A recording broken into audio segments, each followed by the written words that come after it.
कुछ दिन पहले पार्लियामेंट का स्पेशल सेशन अनाउंस हुआ और काफ़ी फैनफेयर से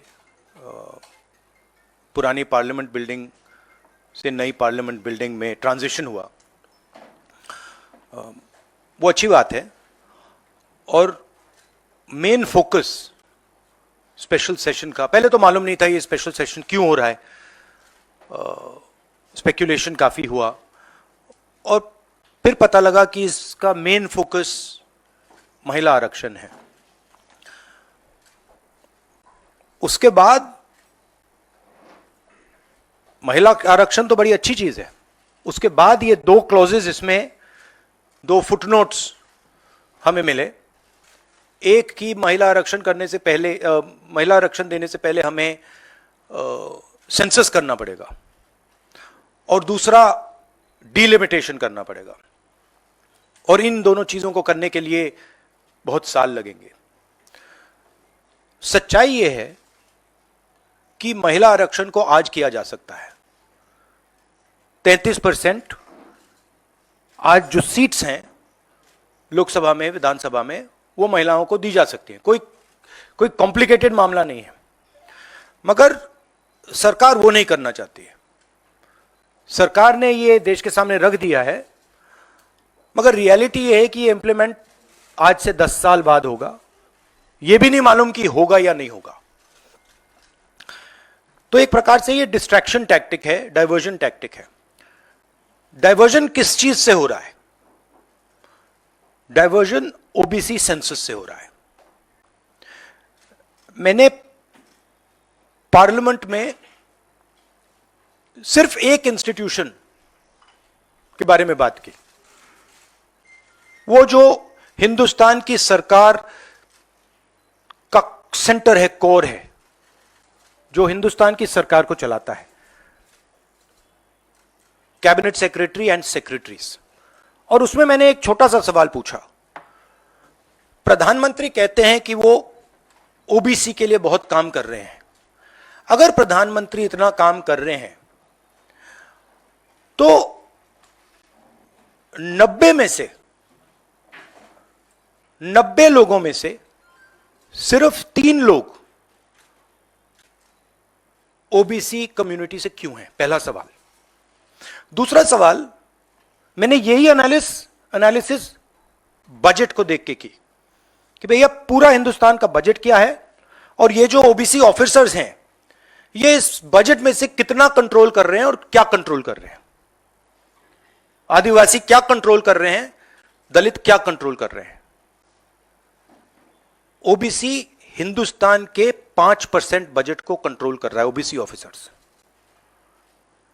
तो मुझे बात समझ नहीं आ रही है।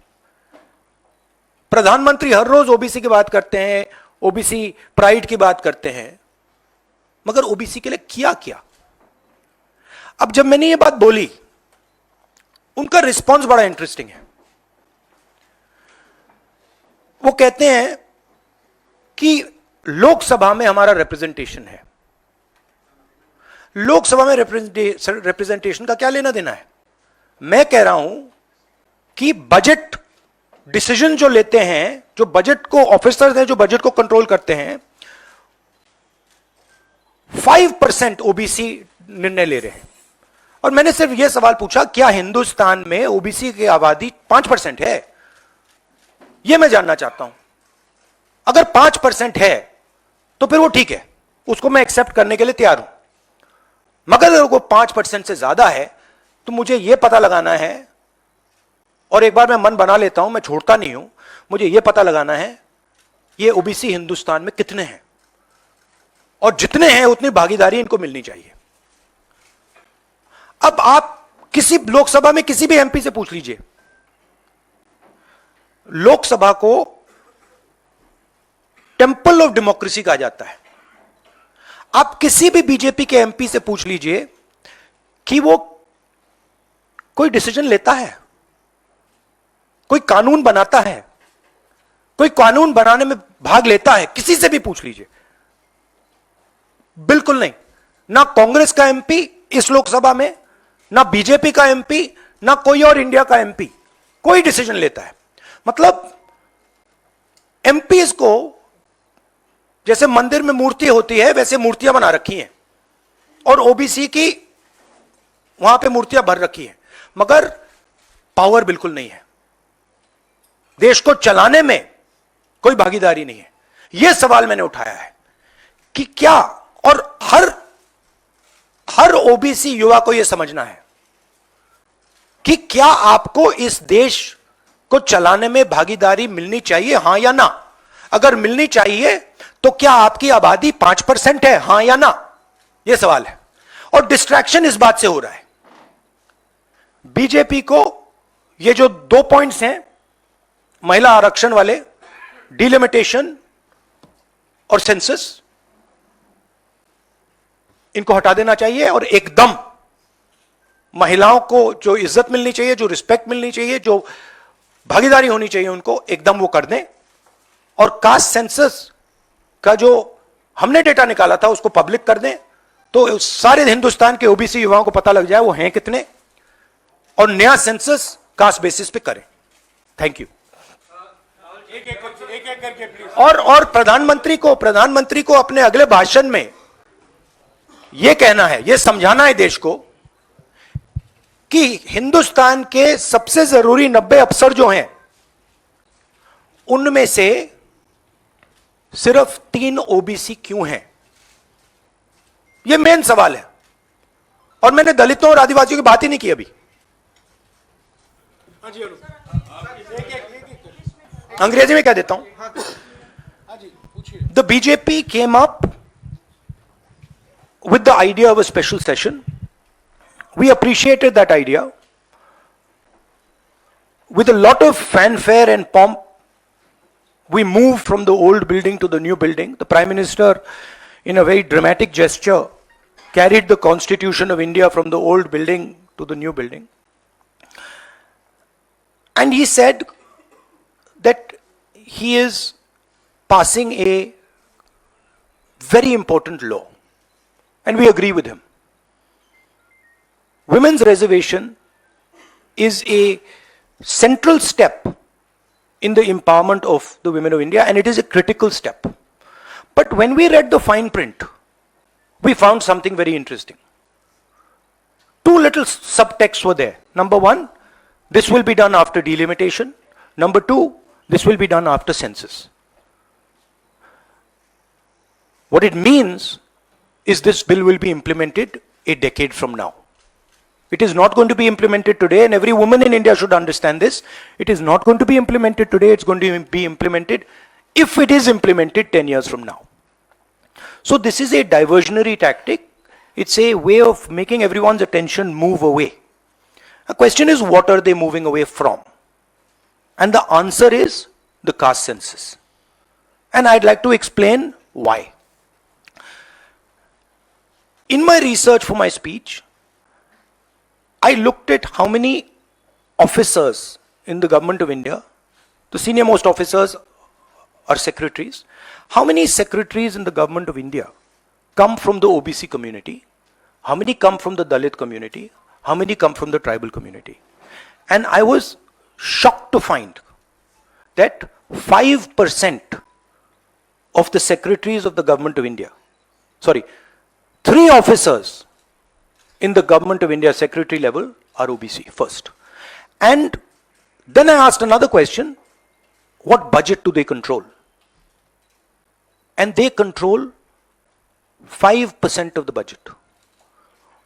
OBCs, Dalits, tribals, all put together control 6% of the budget. Tribals control 0.1 something of the budget.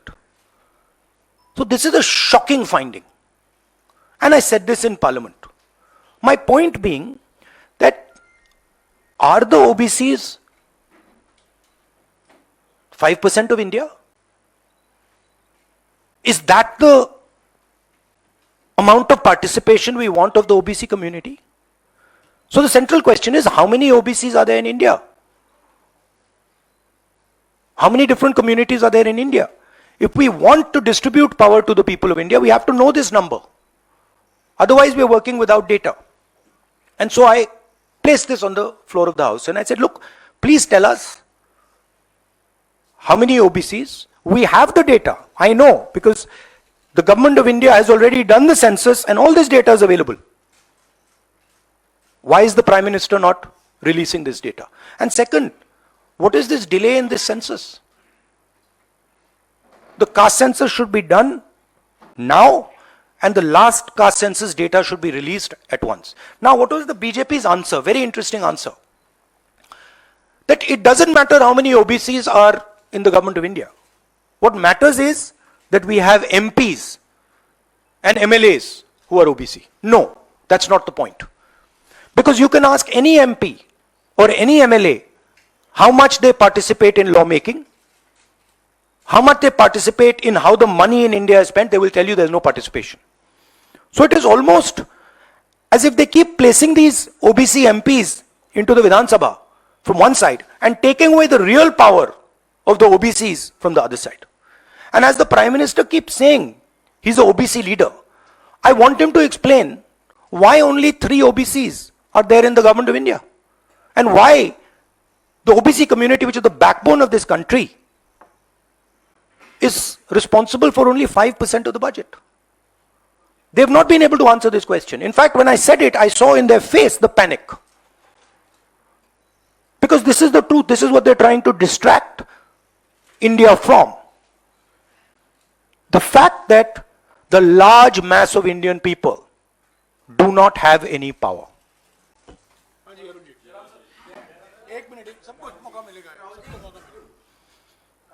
संक्षिप्त में पूछेगा प्लीज। राहुल जी बड़ा सेंसिटिव, नहीं काम कर रहा। हेलो राहुल जी, बहुत सेंसिटिव मुद्दा है ये रिजर्वेशन। आज से नहीं, जब से ये अस्तित्व में आया, आपने पेंडोरा बॉक्स एक तरह से उसको टच कर दिया।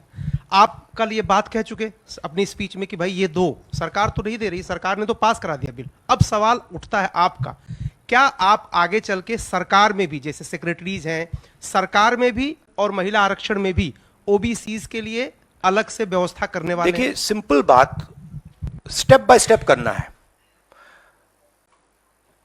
आपको चोट लगती है तो एक्सरे होती है, पता लगाना पड़ता है कि स्ट्रक्चर में कमजोरी कहां है, हड्डी कहां टूटी। मैं सिर्फ एक बात कह रहा हूं, पहला कदम एक्सरे है कि हमें पहले कास्ट सेंसस के माध्यम से हिंदुस्तान का एक्सरे करना है कि भैया हैं कितने लोग, ओबीसी कितने हैं, अलग अलग कम्युनिटीज कितनी हैं, ट्राइबल्स कितने, ये पहले टेबल पे तो रखो।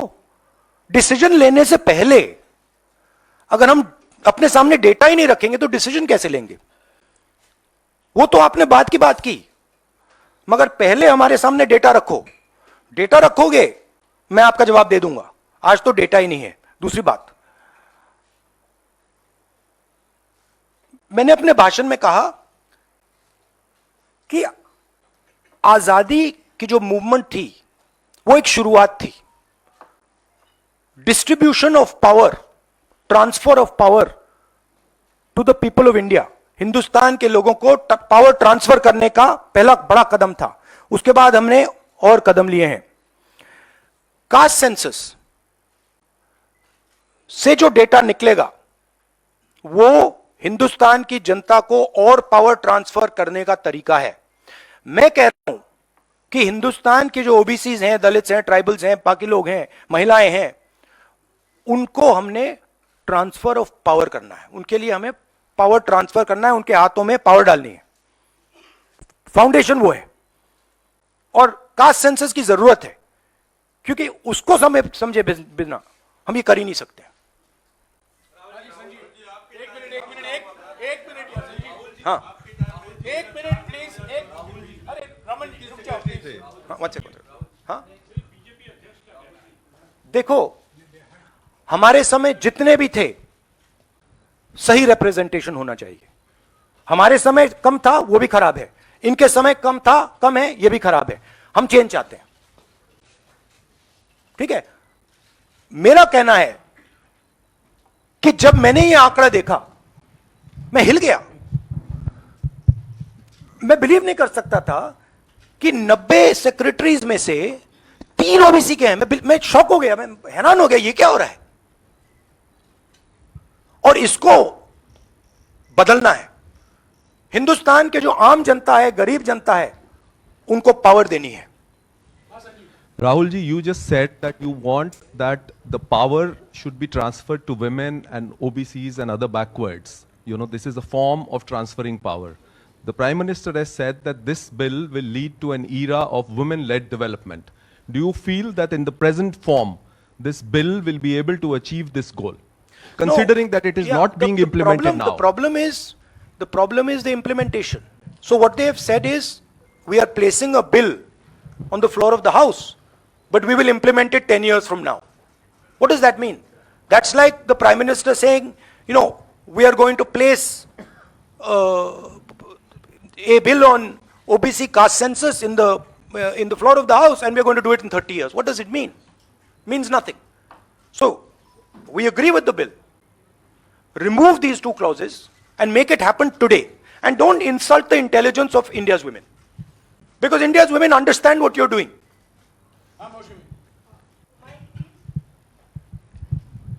राहुल, क्योंकि स्पेशल सेशन की बात हो रही है, बहुत शॉकिंग एक वीडियो जो वायरल हो रहा है, उसमें रमेश बिदूरी साहब फ्लोर ऑफ द हाउस में एक स्पीच दे रहे हैं, जिसमें वो दानिश अली साहब को ऑन रिकॉर्ड, मतलब माइक पे आतंकवादी कहते हैं, मुल्ला कहते हैं और कई शब्दों का इस्तेमाल करते हैं जिनका हम प्रयोग नहीं कर सकते।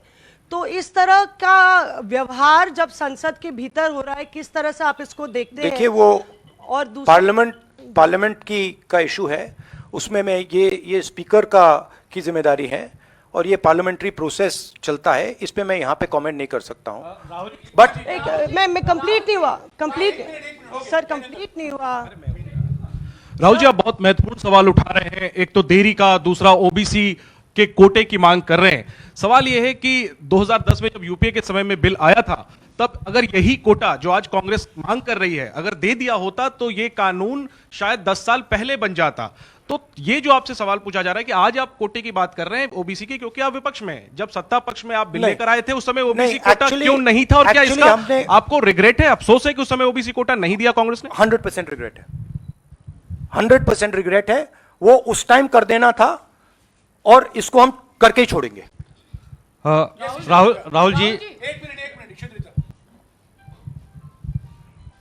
Mr. Gandhi, what has changed since 2010 to now that you have shifted your stance on OBC support? We have not shifted our stance. You're maybe not well informed. We are the party that did the caste census. We carried out an entire census getting caste data. We didn't release it at the time. There was a discussion, internal discussion. We should have released it at the time, and it should be released now. There is no change in our view on this. Yes, sir.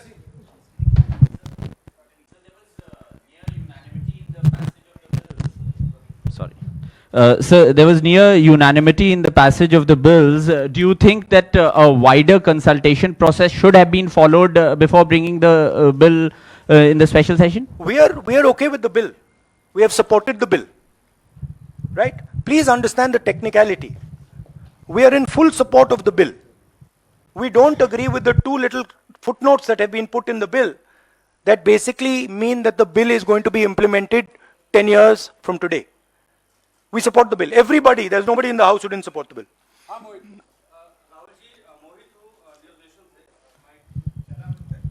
Rahul ji, मेरा सवाल ये है कि जब भी आप कोई issue उठाते हैं तो आप लोग खासतौर पे राहुल जी, आपके ऊपर, आपके परिवार के ऊपर और आपकी पुरानी सरकार के ऊपर पर्सनल अटैक किए जाते हैं, आप लोगों के ऊपर अटैक किया जाता है। आपने ओबीसी का मुद्दा उठाया, आप लोगों के ऊपर अटैक किया गया और उसके बाद आप बेबाकी से आपने बोला भी कि मैं रिग्रेट करता हूं कि हमारी सरकार में इसको शामिल कर लिया जाता तो बेहतर होता। आखिर सरकार की क्या मंशा है? 6 महीने के बाद लोकसभा चुनाव है, 5 राज्यों में विधानसभा चुनाव है, सरकार की क्या मंशा है कि ऐसे वक्त में बिल लाया गया, पास करा लिया गया, डिलिमिटेशन और परसिमन की कोई बात नहीं हुई? नहीं, मुझे, जैसे मैंने कहा, मुझे लगता है कि ये एक डिस्ट्रैक्शन टैक्टिक है और 2 मुद्दों से बीजेपी घबराती है, डिस्ट्रैक्ट कराना चाहती है और ये रिलेटेड हैं। एक है अदानी जी जो देश का पूरा धन अपने हाथों में कंसंट्रेट कर रहे हैं, और दूसरा कास्ट सेंसस। तो ये रिलेटेड चीजें हैं, और इन दोनों बटन को जब मैं दबाता हूं, जैसे यूं दबाता हूं, बीजेपी एकदम जंप करती है। तो क्यों करती है? क्योंकि वो जो ओबीसी कम्युनिटी है, सचमुच में उनको पावर नहीं देना चाहती है, और वो पावर अदानी जी के हाथ में कंसंट्रेट करना चाहती है। राहुल जी, आपसे सवाल ये है, क्योंकि जब आपने लोकसभा में भाषण दिया, आपने 90 में से 3 सेक्रेटरी और ओबीसी के जो ओबीसी कम्युनिटी है उसके हालात के बारे में बात करी। अगर 2024 में इंडिया ब्लॉक जो आपका बना है वो पावर में आता है, तो क्या इन चीज़ों को आप जल्द से जल्द इम्प्लीमेंट करेंगे? क्योंकि बीजेपी साफ तौर पर कह रही है कि आपके भाषण के बाद से साफ लग रहा है कि ओबीसी कार्ड इंडिया ब्लॉक या कांग्रेस पार्टी खेल रही है। तो आप अगर पावर में आते हैं तो आप क्या सबसे पहले ये देखिए, ये वो कार्ड की बात करते हैं, कार्ड के बारे में सोचते हैं, मैं कार्ड के बारे में नहीं सोचता हूं। मैं जो हिंदुस्तान की जनता है उनको एम्पावर करना चाहता हूं, और अगर मुझे दिखे कि ओबीसी कम्युनिटी जो है, जो बहुत बड़ी कम्युनिटी है, किसी को नहीं मालूम कितने लोग हैं, बट लोग कहते हैं 50% तक हो सकते हैं। जब मुझे दिखता है कि एक कम्युनिटी है जिसमें हिंदुस्तान की 50% आबादी है, और गवर्नमेंट ऑफ इंडिया के सेक्रेटरीज में 3 लोग हैं, 90 में से 3, और वो 5% बजट को कंट्रोल करते हैं, तो मुझे गुस्सा आता है, इरिटेशन होती है। इस देश में हो क्या रहा है? एक तरफ हम अदानी जी को देश के पूरे इंस्टीट्यूशंस पकड़ाने हैं, नरेंद्र मोदी जी, और दूसरी तरफ जो हिंदुस्तान की रीढ़ की हड्डी है, जो हिंदुस्तान को चलाते हैं, उनको हम हिंदुस्तान को चलाने में, सरकार को चलाने में कोई जगह नहीं देते हैं, दबा के निकाल देते हैं। तो इससे मुझे इरिटेशन हो रही है। और जैसे ही हमारी सरकार आएगी, हमने वहां पे कर्नाटक में कहा था कि जिस दिन आएगी उस दिन हमारी 5 गारंटीज लागू हो जाएंगी।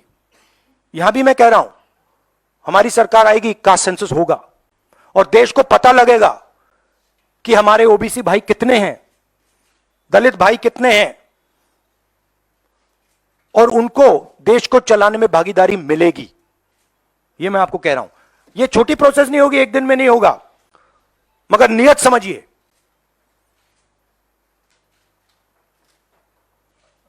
आप, नरेंद्र मोदी जी कहते हैं, अमित शाह जी ने कहा कि हमने ओबीसी को विधानसभा में, लोकसभा में डाला है। आप मुझे बता दीजिए कानून बनाने में, बजट में उनकी क्या भागीदारी है। पहले 50-60 साल पहले डिबेट्स होती थी, एमपीज का रोल होता था, एमपी कानून बनाते थे। हमारी पार्टी में भी एमपीज को हम रोल देते हैं, उनसे बातचीत करते हैं, नारेगा में इन्वॉल्व करते हैं। आप किसी भी बीजेपी के एमपी से पूछ लीजिए, विधानसभा में किसी भी स्टेट में पूछ लीजिए, सरकार चलाने में उनकी क्या भागीदारी है। जवाब देंगे, हमारा कोई रोल नहीं है। ये जो मैंने मूर्ति की एनालॉजी आपको दी है, ये बीजेपी के एमपी ने मुझे लोकसभा, पुरानी बिल्डिंग में लोकसभा के बाहर बुलाया कि हमें यहां पे बैठा रखा है, हमारा फायदा उठा रहे हैं, हमारी कोई भागीदारी नहीं है सरकार को चलाने में।